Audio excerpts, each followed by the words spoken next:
So yeah, this is the close of Pubtelligence.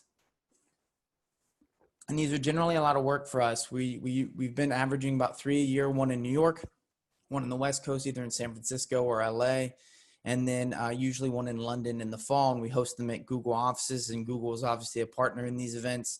It was a passion project of mine 4 years ago to put these on to create good information so that publishers could learn more about digital publishing in an environment where we could learn from each other and exchange information. I myself am a digital publisher, among many other things. For those that aren't familiar with me, I'm the CMO of Ezioic. I started Pubtelligence at Google.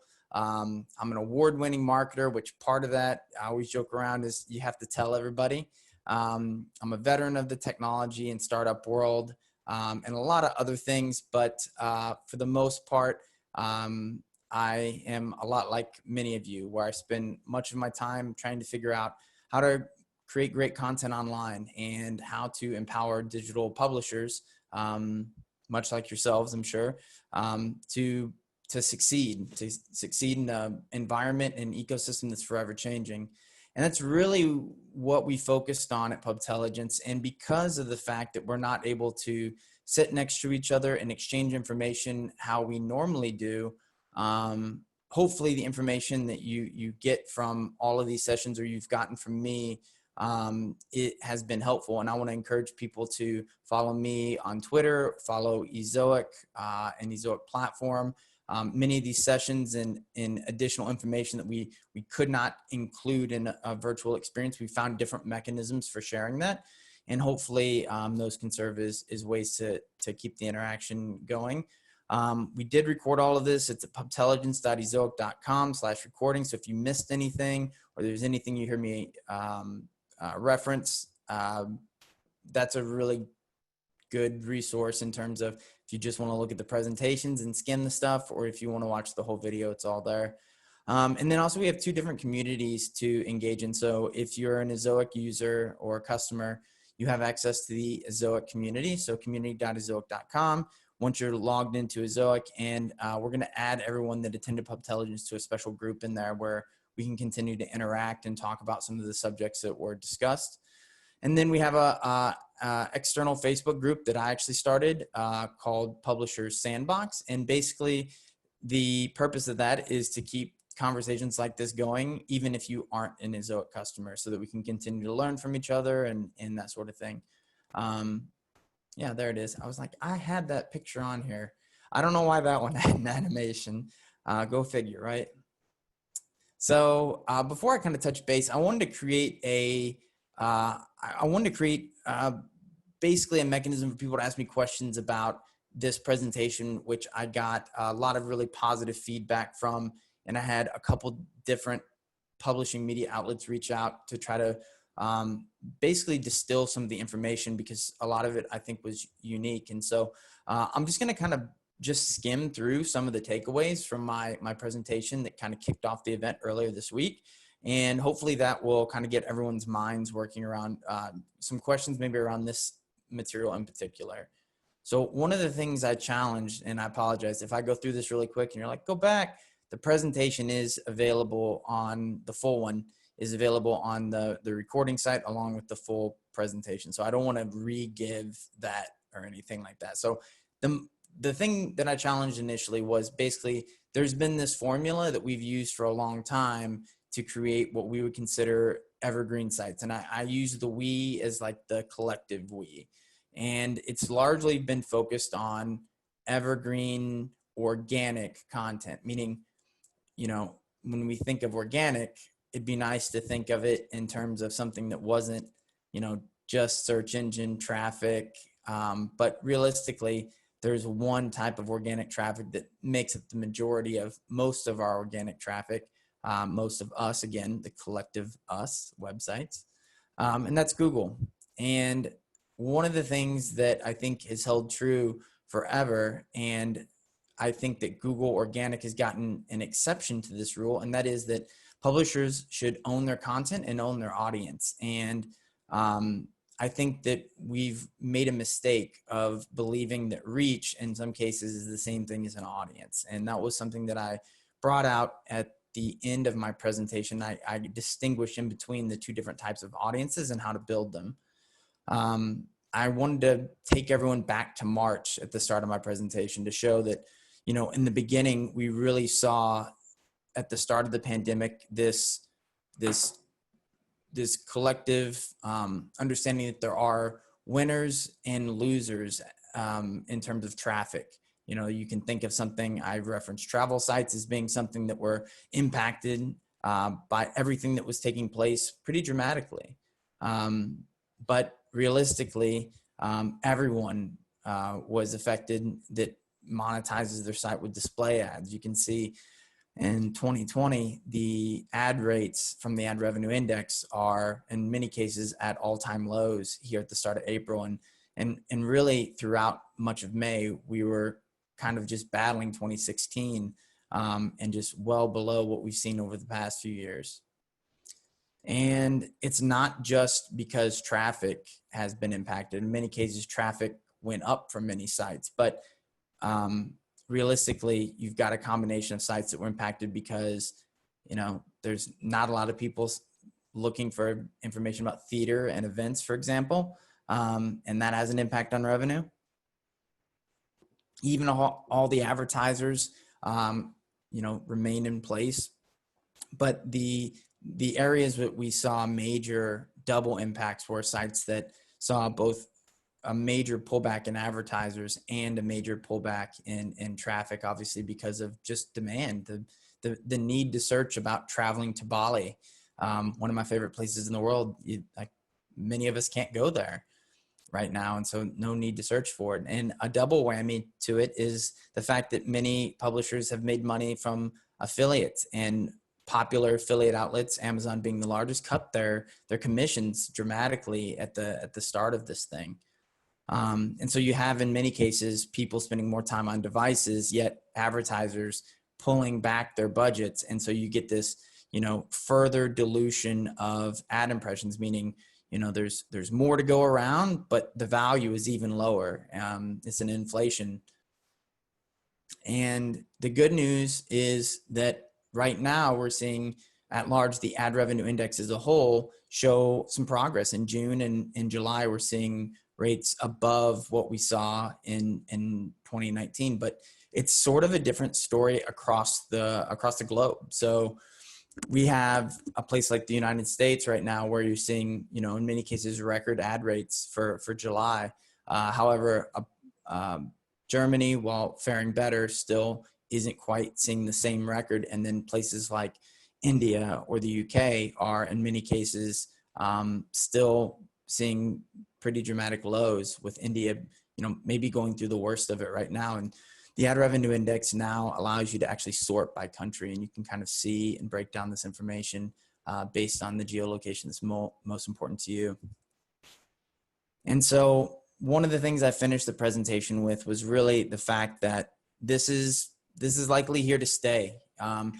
It's predicted that many of the digital habits that have been adopted will stick around. You can see that even though the massive pullback in spending has impacted the percentage change year over year, that spending is still expected to increase this year versus last. And that's not something that is likely to change. And I think that we've seen that search results and Google specifically has adapted and really made some of the most dramatic changes that they've made to their search results in a long time over the course of all of this. And some of that's interconnected, and some of that may just be natural. But what we're seeing is that organic traffic now looks quite a bit different than what many of us probably think of, which is you search for something and then there's a list of organic results. Oh, maybe there's some ads at the top. Maybe we have to deal with the knowledge graph. But realistically,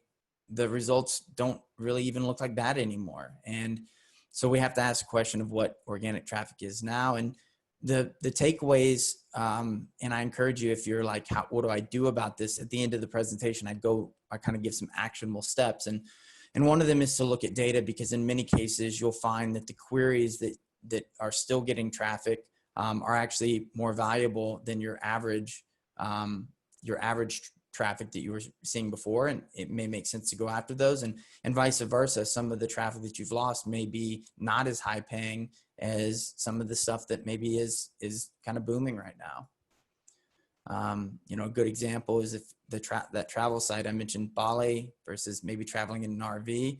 You know, there are opportunities even in these recessions that you might be seeing on your site as it relates to traffic or ad revenue.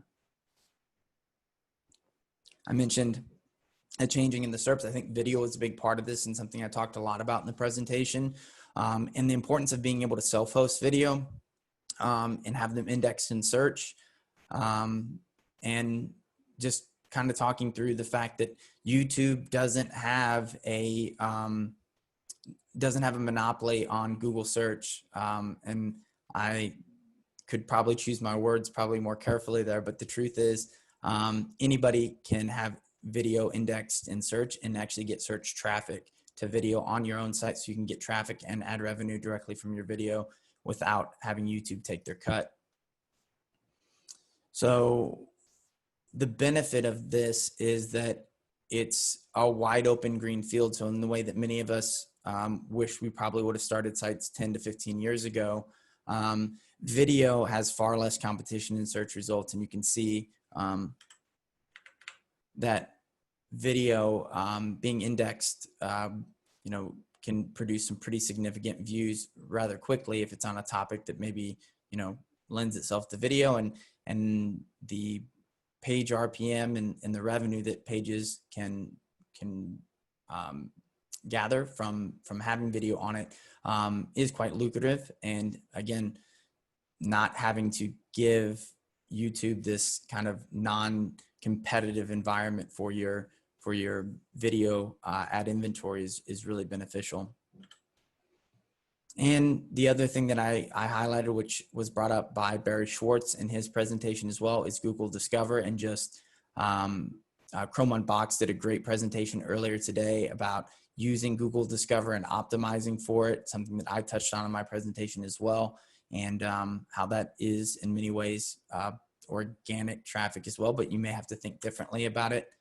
And then also kind of the lost art of just testing the basic things like title tags. And I talked a little bit about that as well. And I highlighted just exactly what Ezioic is doing about this. So one of the things that I think people miss on, and it's one of the things that makes machine learning so strong and powerful for Ezioic customers, is that while having a single something like an ad size in a single location on your site might seem nice and clean, it actually is grossly limiting the amount of revenue that you can generate on your site, both short and long term, partially because when advertisers pull back, that means that there's less competition for the ad space on your site. And so to limit it to say, I only want advertisers with a 300 by 250 in this spot, you may be missing out on advertisers in Sweden that maybe don't use 300 by 250 ads. So if a visitor comes from Sweden, you'd be better off showing maybe that 250 by 360 ad. They use a weird size there. I can't remember exactly what it is. I think it's 250 by 360. Meanwhile, the rest of the world is largely using 300 by 250. So being able to tap into that supply and demand is really important. And that's exactly what Zoex ad tester does and what we use machine learning for. And not only that, understanding how one ad might dilute another. So having 2 ads on a page, having 3, having one of one size, 2 of a different size, those ads are going to affect the value of other ads, because advertisers will see over time, maybe the big ad on the right side of the page, while valuable, takes away from the ad at the top of the page. And so maybe a smaller ad doesn't dilute the value as much. And that is something where fewer ads or smaller ads or just different combinations can make a really big difference. And it's really hard to basically optimize for that, because it's very counterintuitive without using machines. And then I talked a lot about the data. So connecting Search Console data to revenue to understand the Epmb, the revenue that each type of search query generates. I think a lot of publishers are surprised to find that they have triple or quadruple the earnings per visitor from different queries on their site. It's really quite dramatic. And being able to sort things by like author metrics and see which writers are actually producing, you know, the most valuable content, the most revenue. Being able to break down stuff like speed or AMP, and being able to see, you know, are these things worth it? Am I getting the traffic? Am I getting the revenue from these investments that I make? And I also talked about Ezioic's new video product. It's in beta. We've got a lot of customers that have been really happy with it. I showed some stats earlier. That was mainly from customers that are already using it in the beta. But basically, you can use Ezioic placeholders to just drag and drop video potential locations on your site. You can create playlists of different types of videos. So you can say, I'd like for these videos to be shown potentially on these pages and these locations, and Ezioic will work out what is the most engaging and what is the, you know, the combination for different visitors that produces the most revenue, and takes care of all that for you. And luckily, it also indexes it in search automatically, which is, you know, the thing that I talked about earlier, being able to get video into search without having to use YouTube and being able to make more money off of it. And then the last is title tag testing. It's a very difficult thing to do properly because one day versus another day, Googlebot, there's all these things that make it hard to compare apples to apples. And luckily, our technology is one that allows you to do this. And it's something that we have in beta for many customers right now. And the results have been really dramatic. We've seen over the long term, this objectively, and I mean that from the standpoint of, you know, there's a lot of tools that'll tell you how many backlinks you've got. There's a lot of experts that'll say this or that makes a huge difference, but we don't know for sure. This is something we have enough data on to know that this can improve organic traffic to your site. So that is something else that we've got in the works. And that's it. I will open up to live questions now. If you have questions, put them either in the chat or the Q&A box. Q&A box is probably a little bit easier. There's no question too tough, and then I would say there's no question too basic either. If there's something you're like, I feel silly about asking this, and maybe this is a day one question, just ask it anyways. I think one of the things that you'll realize is that there's probably a lot of others on the live broadcast here that probably feel the same way.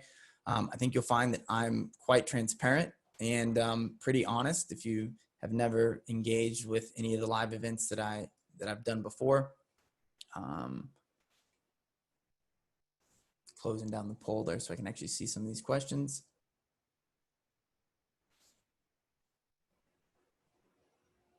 I'm just going to pull up the chat here as well.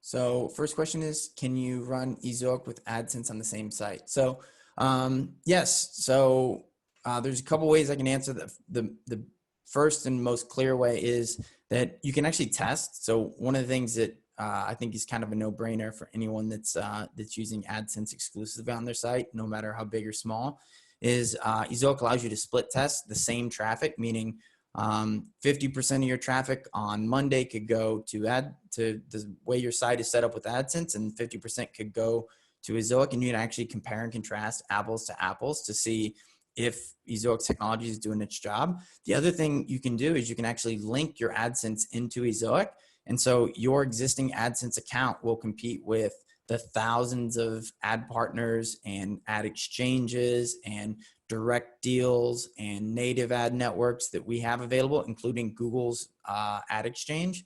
So all of that is included automatically with Ezioic, and you can hook in any existing ad partners and they will compete along with that. And then you can actually see whenever AdSense wins a bid over any of the other partners, we'll actually show that in your analytics.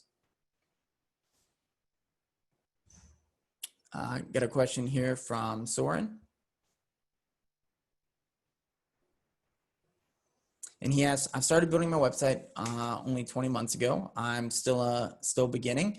I was curious to see where you stand when it comes to building sites in competitive niches. For example, he says he bought a domain name 2 days ago and he wants to start a website about boating, RVs, and maybe cabins sometime in the future. Do I think it's too late to start a website in that kind of niche? And is it too competitive to build a decent website? If yes, how do I get to that conclusion? I might consider in the future. All right. So the best, thanks. And he says, nice shirt. So yeah, it's the last day. So I figured, you know, we're all trying to relax a little bit more. And yeah, so I didn't, you'll rarely see me wear a tie. But if I do, it's a rare occasion anyways. But to answer your question, I think of building or starting new sites a lot like I think about starting a business. So I've served as a judge on startup competitions before, mainly looking at marketing plans, and been around a lot of really brilliant minds in this space. And I would say that if you are building a business with the intention of being bought or sold, so let's say we're starting a software company, if you were building it with the intention of, I want somebody to buy this from me, the motivations and the decisions that you make are usually not the same that create really great businesses. So what I've seen over time in publishing and what I've seen in business is that the founders or the people or the companies that create things that they're really passionate about and they focus on the product first, and the product for publishers is really the content. The content and the audience, those things usually generate success. So what could some be harder than others? Absolutely. If you want to start a search engine company right now, I think you're going to have an uphill battle. But I do think as it relates to websites and the types of niches that are out there, I think it's probably pretty competitive. If you want to start like a financial advice website or something about law, pretty much anything that's very focused on something that you would probably normally find on like a .edu or something like that. But other than that, I really believe that digital publishing is ripe for disruption in just about every category. We did a study a couple years ago that I presented at Pubtelligence that showed that small sites were actually overtaking market share from large sites in search results. And that's trend is actually something that's we've witnessed take place over the last decade and hasn't slowed down. So it's kind of counterintuitive what people believe. I think because you search something, you see Wikipedia or the New York Times in search results and assume that they're getting more and more traffic. And while that might be true in some cases, in many cases they're losing market share to smaller sites. So boating RVs, that sounds like a really good one. I wish I would have started a boating and RV site 2 or 3 years ago, but if it's something you're passionate about, I say go for it. Dean asks, how do you set that up? I might need a little bit of clarification, Dean, on setting what up specifically. And if you can clarify there, I'm more than happy to answer.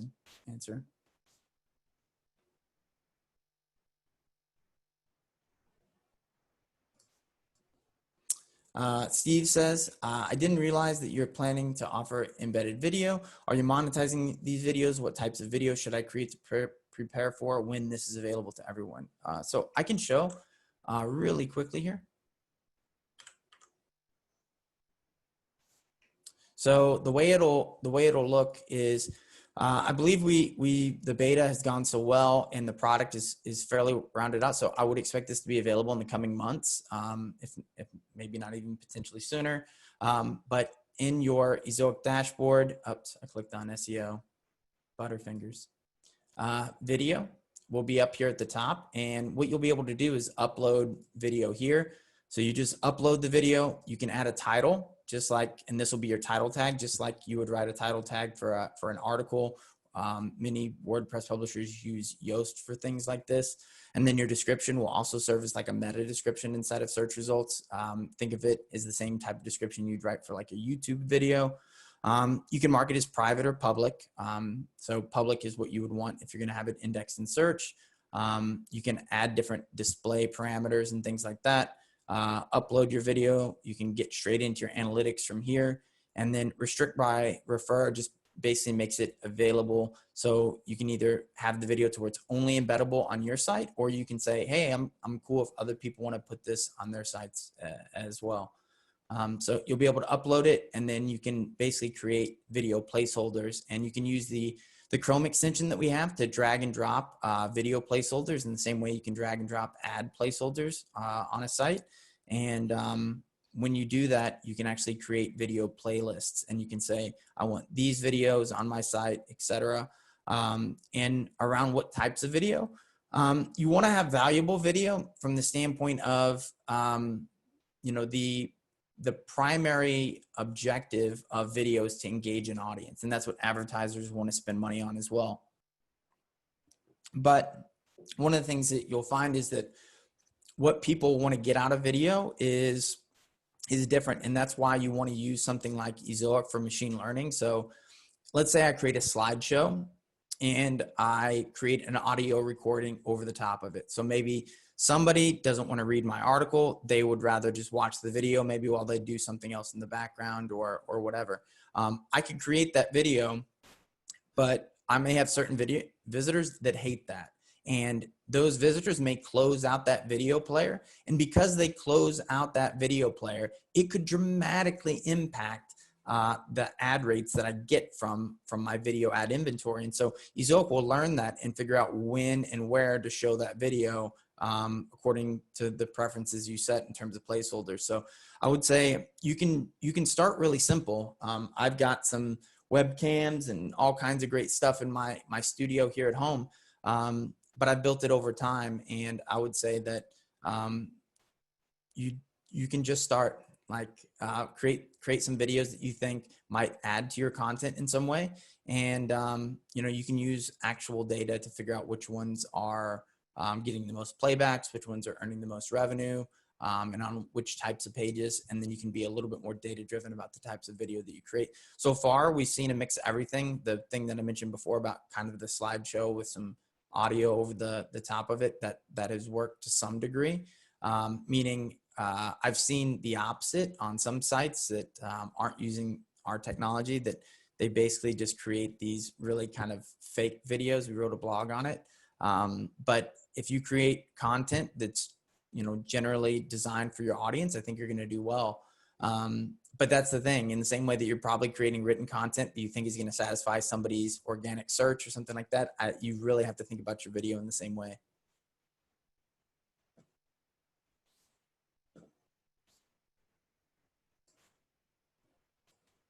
All right, let's see here.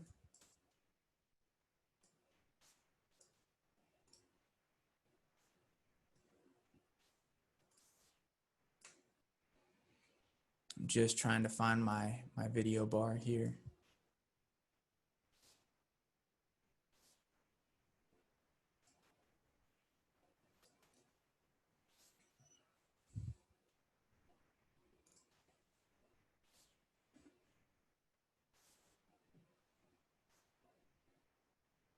Gotta love Zoom. There we go.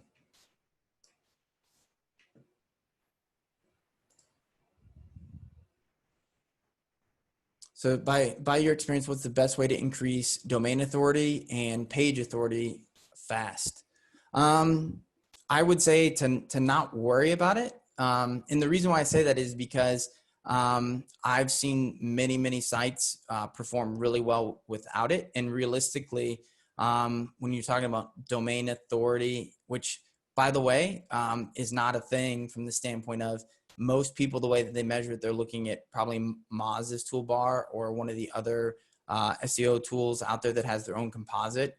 So they base that on Google's patent. So I'm gonna actually stop sharing my screen so you guys can see me, since I'm not showing anything on the screen right now. So domain authority is largely something that you have as a Chrome extension for the Moz bar or something like that. And that is a composite based on the patent that Google wrote a long time ago around basically the PageRank patent that they originally built Google search around.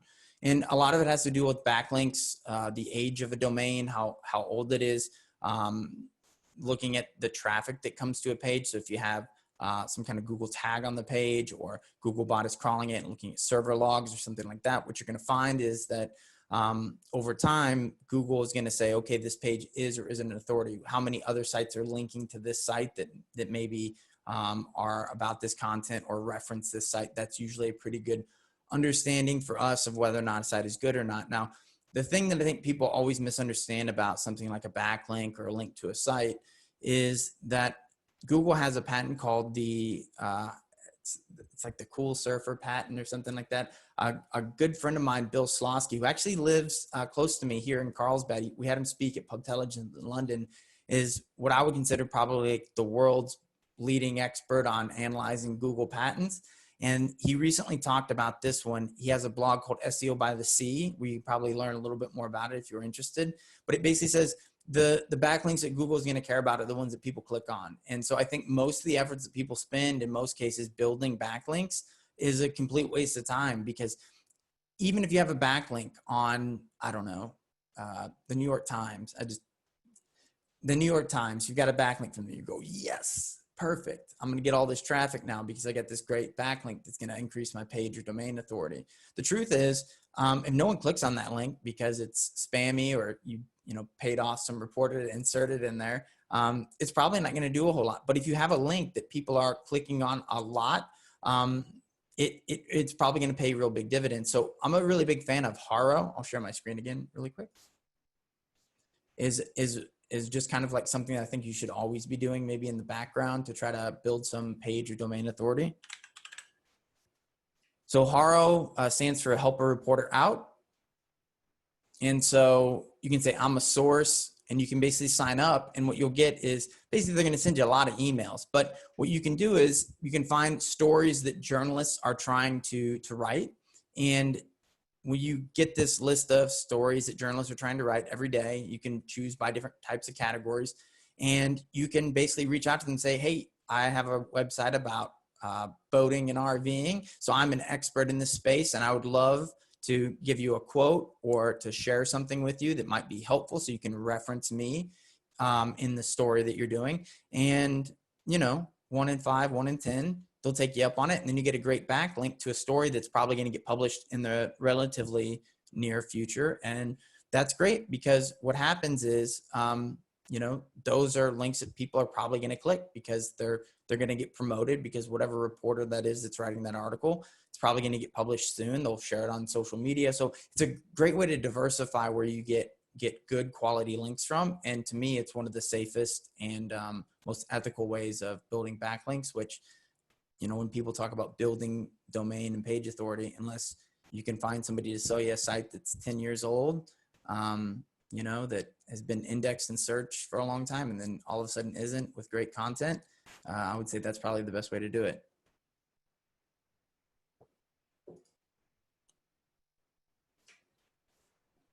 Dean says, how do you set that up? The Adsense and Ezioic. So if you go into monetization, one of the things that after you sign up for Zoex and you set up, ad tester on your site, you can link your AdSense account. So basically, you'll click this, it'll take you to a link where basically you can just approve Ezioic as a mediator for your AdSense account through AdSense, which we're a Google partner. That's why we can do that. And then if you go into your settings, there's this area here where you can click on turn on Ezioic, and you can actually choose what percentage of traffic you'd like to send to different devices. And from there, what you'll find is that, and you can turn ad tester on and off by device as well. What you'll find is that you can, and you can actually connect any number of, you can see Google AdSense is the only one connected here, but you can connect pretty much any ad network on the planet that's really an ad network and not really just some third party service provider. And same goes for header bidding. Ezioic has tons and tons of header bidders already competing, but if you have one and you want to see it, how it competes directly, you can add it as well. And then you can actually look and see inside of big data analytics, which I think I have pulled up over here. This is a tiny site that I have that I always use for examples under revenue. You'll be able to see and pull mediation revenue and things like that. Over time, you can look at things like experiments.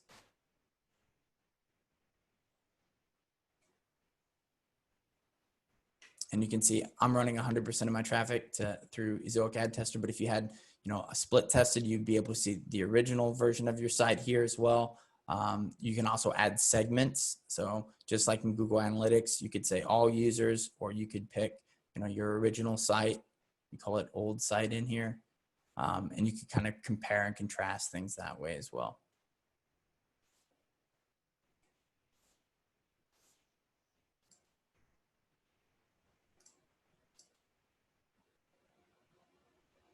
Does Ezioic run better using Cloudflare or just use Ezioic DNS? So if the question is basically, should you use, when integrated with Ezioic, is it better to do Ezioic's name server integration or Cloudflare? It's really up to you. There's no major difference in terms of monetization. Speed would really depend on a number of different factors, including your host and your Cloudflare setup. But largely, I consider the two somewhat interchangeable. If you're not using Cloudflare now, I would say definitely just continue with Ezioic name server integration. But if you are a current Cloudflare customer and you're integrated via Cloudflare, I would say just keep it unless there's some conflict that you've got going on that you need to fix. The one thing I will mention here, though, is that there is a dramatic difference between name server and Cloudflare integration compared to WordPress integration. So one of the things that I've talked about before, and if you're ever interested in digging into this a little bit more, we do have our YouTube channel, and I have a playlist inside of here where, let's see, Ezioic Education Series. And if you actually go and you view this playlist, I think I clicked on the wrong thing. Yeah, view full playlist. The Ezioic Education Series here. I've done a session before on optimizing revenue and things like that with Ezioic. And yeah, here we go. How your actually, that's not the one. Let's see.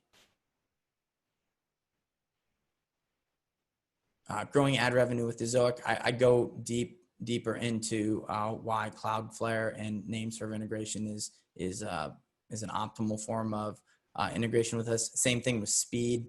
I did a really good one here on maximizing site speed, especially when you're displaying ads. All ads slow websites down. Ezioic makes all sites faster when displaying ads, and that's a common misconception. But when you have the right integration and have the settings configured properly on your site, which we do have a support article up now.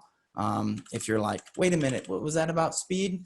We have a support article up inside of support.ezioic.com. If you just search Ezioic speed, we've got this really optimizing site speed with Ezioic. It's the one most recently published here, and it'll walk you through everything from the type of integration to even troubleshooting things. So we'll show you even inside of big data analytics how to figure out if some of the optimizations are working properly or not. And if not, we actually walk you through some of the common things that could be taking place. Oftentimes plugins and things like that can be turned off, and you can see dramatic improvements because they conflict with a lot of the optimizations that Ezioic makes. So I recommend this article if you're trying to figure out speed, and I recommend name server Cloudflare integration.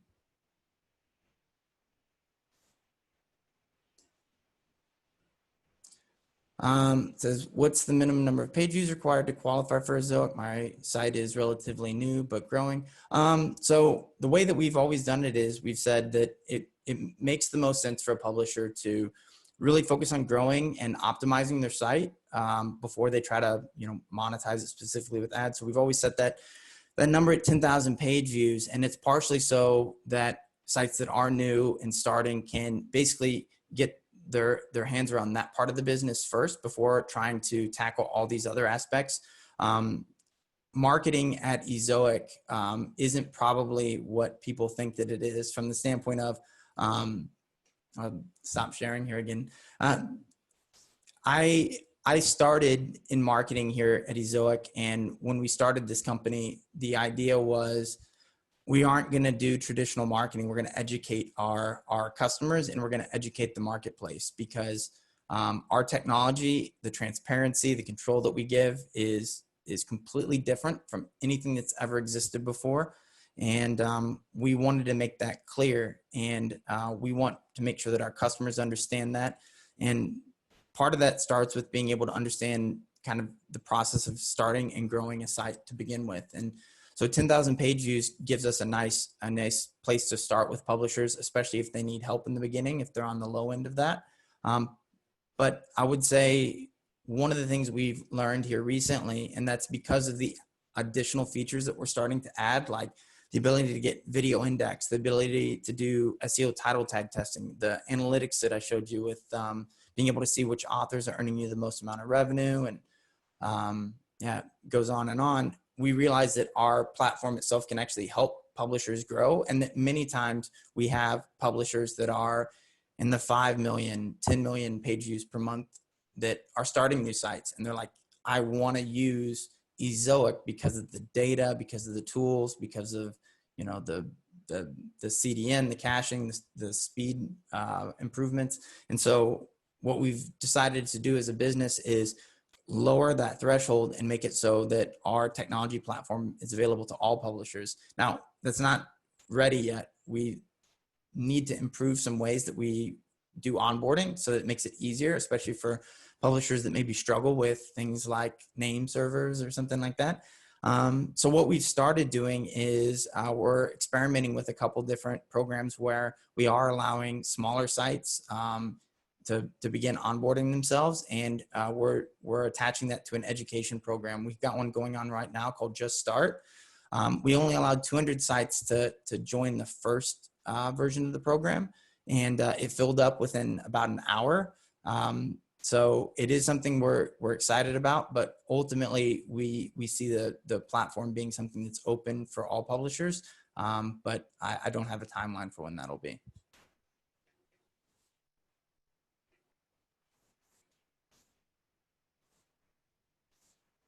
What kind of optimization goal would you recommend between revenue focused, user experience focused, and the default balanced? I love this question. So let me share my screen.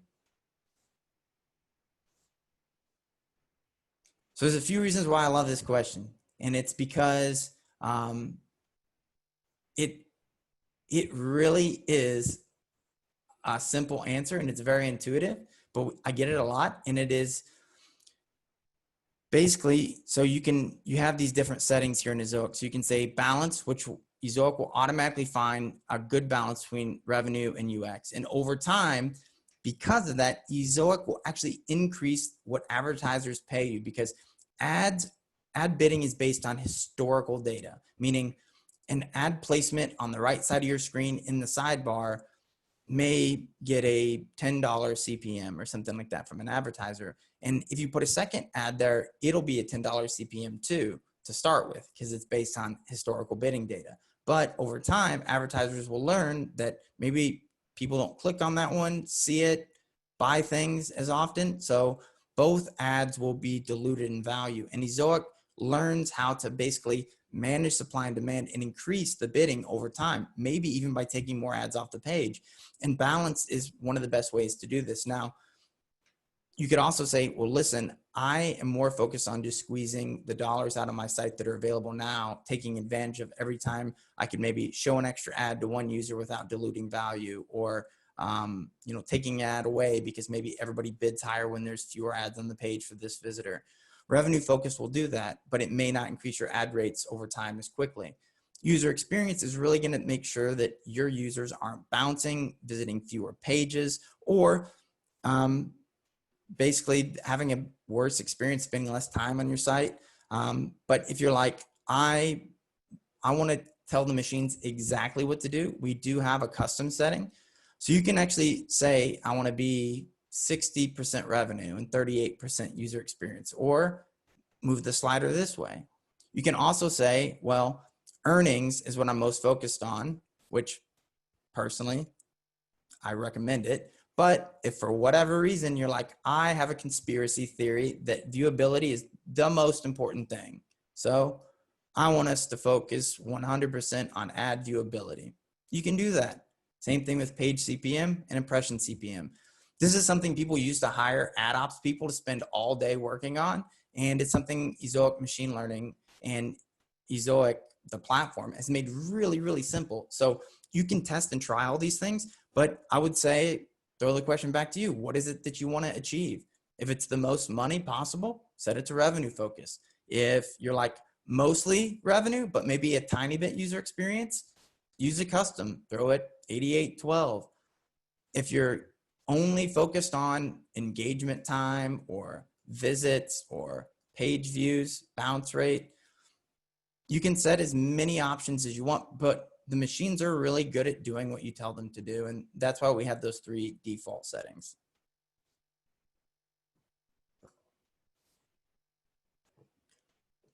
So I've burned through the questions in the Q&A box. I'm going to check the chat really quick.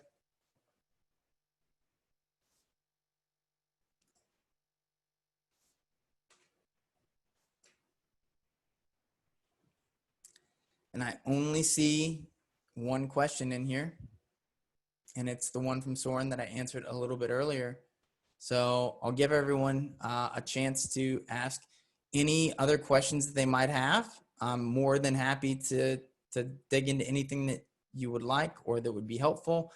But other than that, I want to thank everybody that took the chance to attend Pubtelligence, or if you're watching this recording after the fact, belated thank you.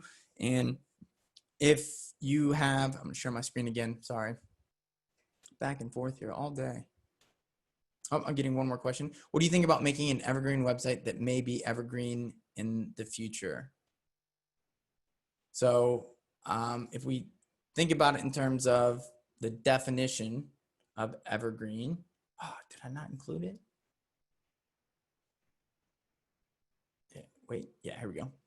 So this is kind of the challenge that I made in the original presentation. And content that is evergreen is content that continues to be relevant long past its publication. So how does it look different now? Well, it looks different from the standpoint of evergreen content of just creating answers to kind of questions and getting that traffic from Google. Google is making that harder and harder, but with things like video, with things like Google Discover, with things like title tag testing, you can circumvent some of this, and you can still actually succeed in an environment that is increasingly hard, I think, for evergreen sites to succeed in, because they're just more variables. But that said, if you were to make an evergreen site today and I was to create one, I would create one that includes lots of video, lots of image-based content. I would include, I'd make it on a site that had both content that is relevant in the past and also relevant in the future, meaning I could do it on something, well, site that thing I'm personally passionate about, Jiu-Jitsu. So Jiu-Jitsu is obviously has a long storied history, and there's all kinds of events and people and things that I could cover that would be evergreen in Jiu-Jitsu. How old was Hoyler Gracie when he won the first Brazilian Jiu-Jitsu World Championship? He was 34 years old. That's never going to change. However, who won the Jiu-Jitsu World Championship this year? There wasn't one this year. It was canceled. That type of information is something that will be new and relevant, and something that's topical for something like Google Discover or video, where I could be in search results maybe tomorrow because of its topical nature. So I would say something that can target both past and future content, and that includes lots of images and video and things like that. That would be me personally. That's what I think about it. What's the average Epmb you see on affiliate websites? Oh man, this is one of my favorite questions. Not on affiliate websites, but just websites in general. So the answer is either anywhere from $1 to $1,000. Look at my face. I'm dead serious. $1 to $1,000.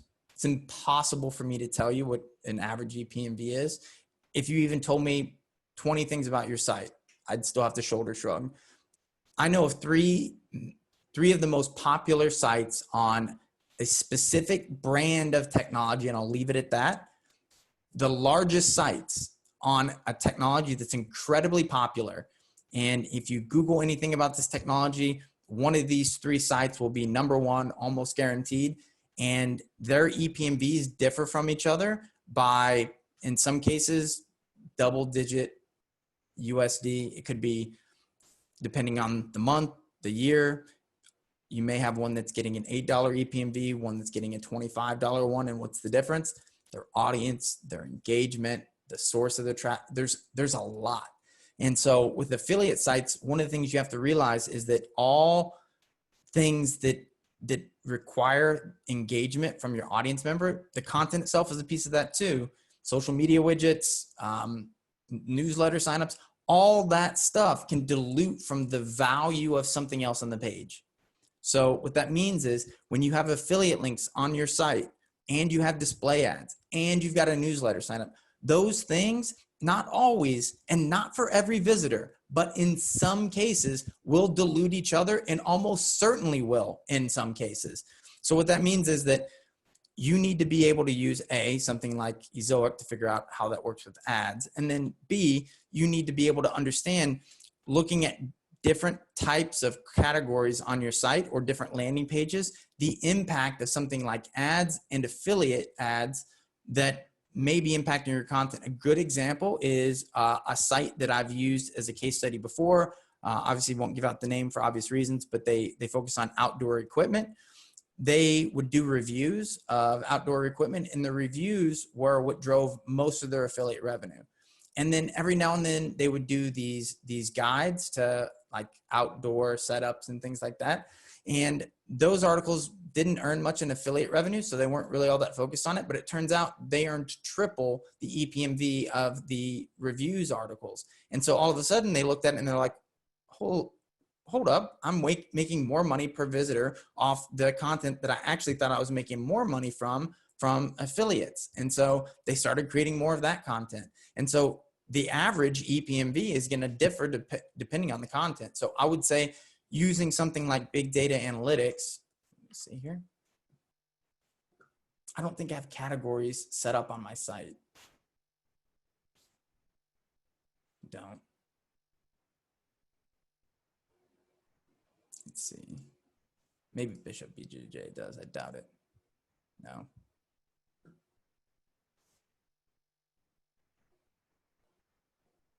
Yeah, so if you actually use big data analytics and you have categories set up on your site, like on WordPress, you can set different categories of different articles and posts that you create.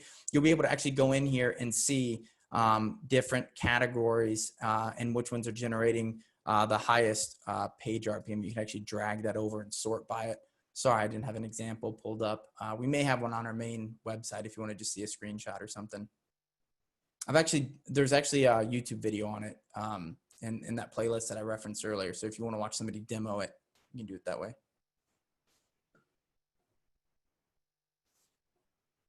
Glad you enjoyed it, Dean. What's the top 3 evergreen websites that you would make personally? So it comes back to, that's a clever question. Try to rip me off, take all my good ideas. But I will say this, it kind of harkens back to my question, the way that I answered the question earlier. It'd be things that I'm personally passionate about. One would probably be, I'd actually probably turn my focus back on 2 of the sites that I created a long time ago and now just beat up for examples. And that's Injury Health Blog. I know it's in the health space or whatever, but I think all health websites suck because they just give you like the medical journal description of something. So if I break my finger or something like that, check that thing out. It's not broken. It's just that way from Jiu-Jitsu from when I was young. But yeah, I've dislocated that finger over 30 times, believe it or not. And so I have a lot of wisdom when it comes to what you do and how long it takes for a dislocated finger to heal. And so because of that, I think I can create some really great content. And generally when somebody dislocates their finger, they don't want a medical journal answer. They want to know, like, how long is it going to take to get better? Do I need to see a doctor and all that kind of stuff? I'm not a doctor, but what I found initially with creating content for that site has like 12 articles on it, and it gets tons of traffic for really, really like knee bursitis and stuff like that. So it's a testament to, if you create the content that people want, you can succeed despite the niche. The other stuff is I'd probably create stuff largely like what I do for Ezioic, something around the internet and internet culture. It's something I pay a lot of attention to. And then maybe something on marketing, because I like to think I know something about it. I at least got some marketing award credentials maybe Google would like and give me maybe some paid domain authority if I link to it from stuff. I don't know. Does Zoex allow you to pick and choose which pages on your site display ads so you could show ads on info content and not on affiliate reviews? Yep. So am I still sharing my screen? Not. Bouncing back and forth here a lot. Inside of the monetization tab, down here, you can disable ads by page. So yes. You can put in all kinds of different rules here. So you can even do it by subdomain and all kinds of stuff. You can even do it by parameter. So, you know, if somebody comes in like through a certain source and you're like, oh, that one's going to convert for sure. You cannot show ads in that case and show ads in the other cases. Does Ezioic work with the same ad partners than the competition? I'm not quite sure what that means. So just to be really clear, and I've said this when I've been interviewed on a lot of different things here recently, but I don't know that Ezioic has any real competitors, meaning there's no other technology platforms that I'm familiar with where you can sign up, access Google Ad Exchange, access thousands of header bidders and ad networks, all linked to automatically through Ezioic, PMP deals, native ad networks, and have control to set it all up yourself. Use machines to test it all for you, so that basically you're getting an entire like robot team of ad ops people, and there's no contracts. You can split test. Like, I mean, there's nothing even close to that. So I don't think of us as having any competitors. As it relates to competition, as it relates to like people monetize their sites with things other than Ezioic, I would say, if there's something that you can use that's unique, you can plug pretty much everything into Ezioic. All real ad networks you can plug into Ezioic and we'll mediate it. All the major ad exchanges that are really worth setting up are available inside of Ezioic. And then, you know, Google, which is, I'm not saying that they dominate the space, but just check out their earnings and check out why Congress is interviewing them this week and their dominance in the space. It's because it's where most publishers get their money, and it's through either AdX, which is hard to get if on your own, if you're a publisher, but you can get through a partner like Ezioic, and then Adsense, which you can link in and obviously is included in the Ezioic demand as well. That's really what's unique. And so any other competitor that you would find, they're largely going to use all those same sources, and you're just going to be outsourcing it to them to have somebody else set it up for you. There's varying degrees of different teams. Some are probably better than others, but no one is going to be able to make as many intelligent decisions, and certainly not per visitor like Ezioic can. So I'm a big fan of not having to sign a contract. I think I don't know why you would want to do that. And then I'm also a really big fan of split testing. So again, the proof is in the pudding. I will forever say, if you split, let me make this super, super clear. If you split test with Ezioic, meaning it doesn't matter how much, 20% traffic goes to Ezioic, 80% goes to something else. If Ezioic doesn't win, there's something wrong with the setup. Promise. If the setup is proper, meaning you give us the same ability to the same number of ads on the page, all that kind of stuff. And what I mean by setup, I mean you don't restrict ads on a whole bunch of pages with Ezioic and then allow them to be shown on the other half. So no restrictions to Ezioic that you don't give to somebody else. Ezioic will win. That's a guarantee. Tyler Bishop at Ezioic.com. If I'm wrong, I don't know. We'll match it 15% plus 15%. Whatever portion of traffic you sent to Ezioic, if it's not what you get someplace else, plus 15% guaranteed.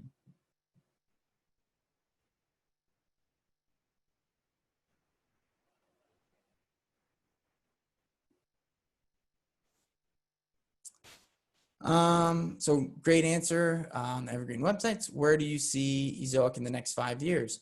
It's a good question. I see us being able to help publishers with a lot of different problems. So I mentioned earlier, and I think my statement around contracts and being able to do it yourself and even lowering the bar so that any publisher can use Ezioic speaks to our motivation in this space, where being a publisher, we think while small sites are taking up market share from big sites, it's becoming harder and harder to become a publisher.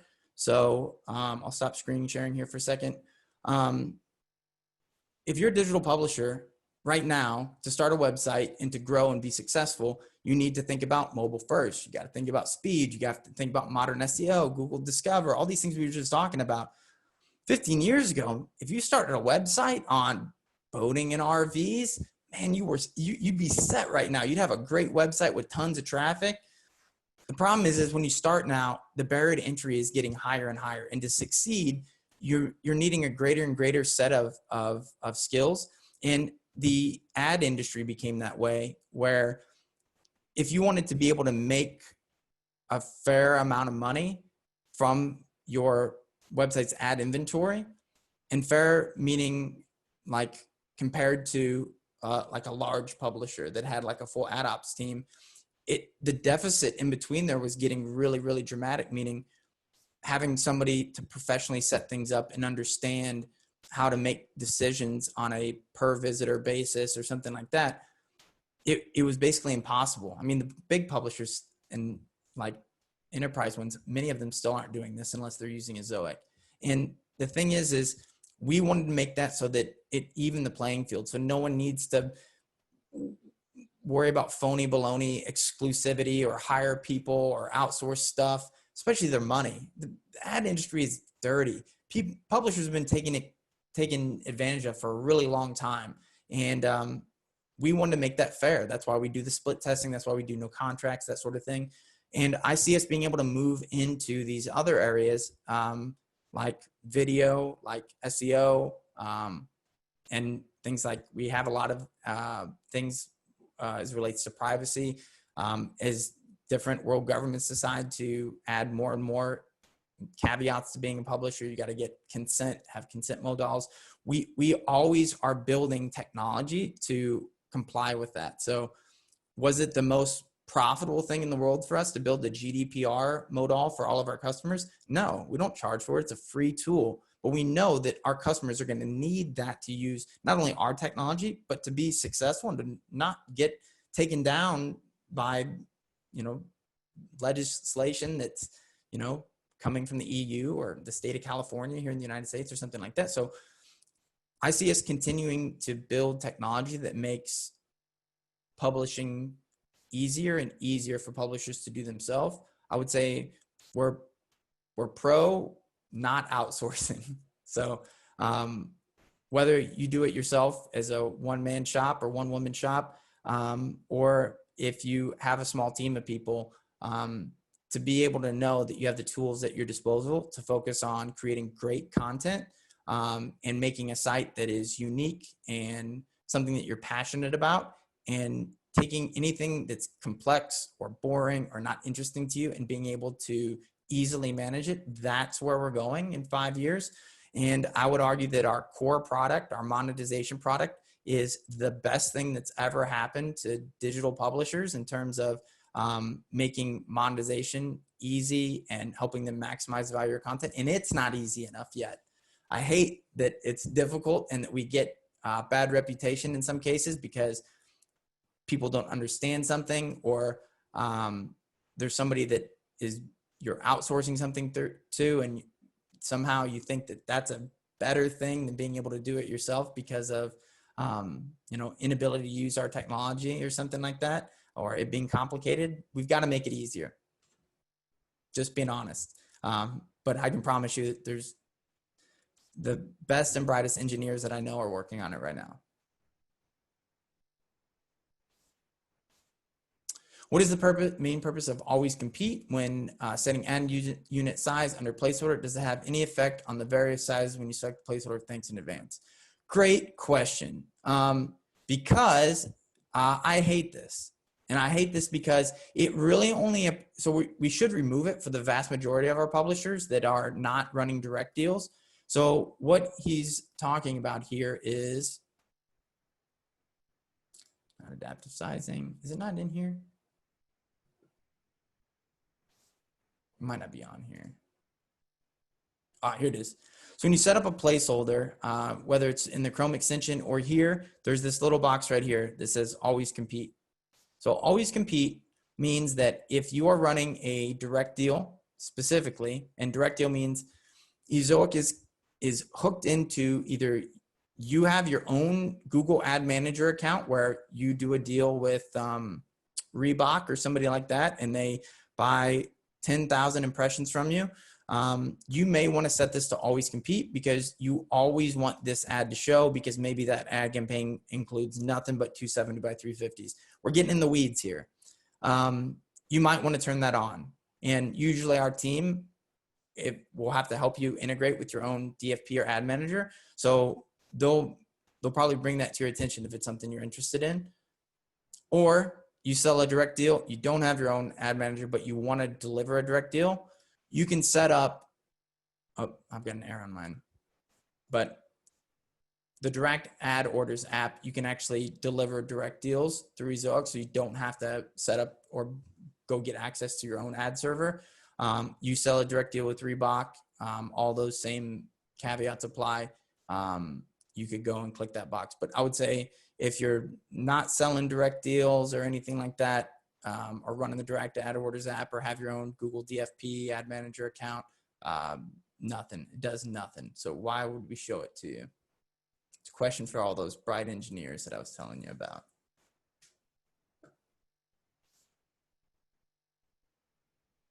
Question about Ezioic Premium. So Ezioic Premium, I've talked about it a little bit before, but Ezioic Premium is basically something that after a publisher has been using Ezioic for usually at least a few months, we're able to evaluate the traffic and determine whether or not we always have a sales team that's going out and actually doing those direct deals for our publishers. So I said we were getting in the weeds a second ago because selling a direct deal is one thing.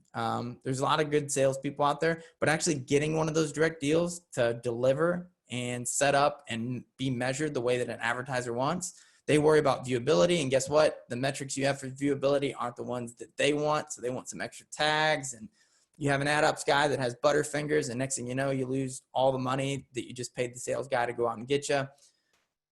Basically, we have a team that's always doing that and delivering on those. And we have thousands of private advertisers in different niches that we're always working with.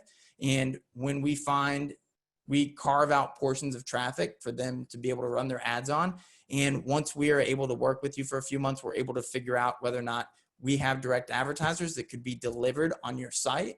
And that usually produces quite a bit more revenue in some cases. So once we recognize that, we will offer Ezioic Premium, which is a way to basically pay a subscription cost so that you can get these direct deals. The caveats are if you get offered premium, it's because we know for a fact you'll make more money, guaranteed. And then the other side of that is we do offer, along with those subscriptions, like additional reports inside of big data analytics, things like yield reporting and stuff like that. So you can see things like demand partners, ad locations, ad placeholder, ad size, ads per page, things like that, all automatically. So that allows you to be able to kind of like get more granular ad-based details and things like that if it's something you're interested in. But primarily premium is something people are interested in because it earns them more money. But it's not something that it's not something we're holding back because we're pretending to be exclusive. I hate that. It's my least favorite thing on the planet. I think it's a dirty marketing tactic, but I do understand that that's how it maybe is perceived, but realistically, we offer it once we think it offers value to the publisher. And if we don't, it's not because you haven't done a good job or something like that. It's just we don't see the advertisers for it.